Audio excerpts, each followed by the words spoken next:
মুসলমানের কোনো বাচ্চা, ইমানদারের কোনো সন্তান হিন্দুর দুর্গা পূজা দেখতেও যাবে না। বলো ইনশাআল্লাহ, বলো ইনশাআল্লাহ।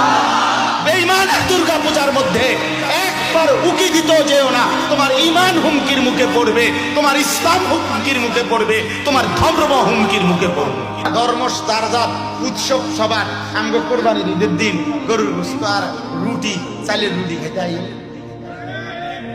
হ্যাঁ আসো না এখন যারা এখন এগুলা বলে তারাই তো তাদেরকে উৎসাহিত করে তাদের ঘরে খাওয়ার উচিত এবং সেটা ভিডিও দেওয়া উচিত যে দেখেন আমি যে বলছি ধর্ম যার যার উৎসব সবার।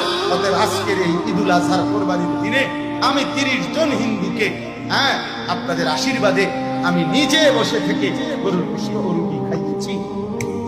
খাওয়া মাতবুরি শুধু মানুষের কান্দের উপরে, নেতাগিরি শুধু পাবলিকের উপরে চাপায় দেওয়ার চেষ্টা। তো আমার ধর্ম, আমার ইবাদত, আমার আনন্দ, আমার শখ, আমার ইসলাম, আমার আল্লাহ, আমার রাসূল, আমি অন্যের কাছে যাব না।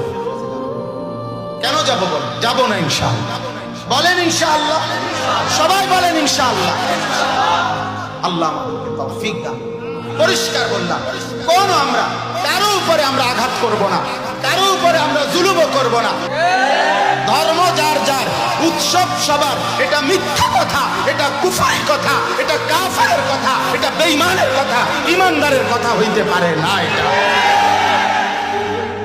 এটা বেঈমানের কথা হইতে পারে। ধর্ম যার যার, উৎসব সবার, না না আমরা এটা মানি না, আমরা এটা মানি না। আমার ধর্ম, আমার ইবাদত।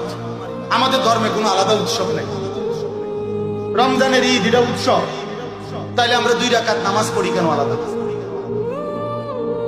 কোরবানির ঈদ এটা উৎসব, তাহলে আমরা আলাদা নামাজ পড়ি। আলাদা নামাজ পড়া এটা উৎসব, কোরবানির দিনে পশু জবাই করা এটা উৎসব, এটা ইবাদত।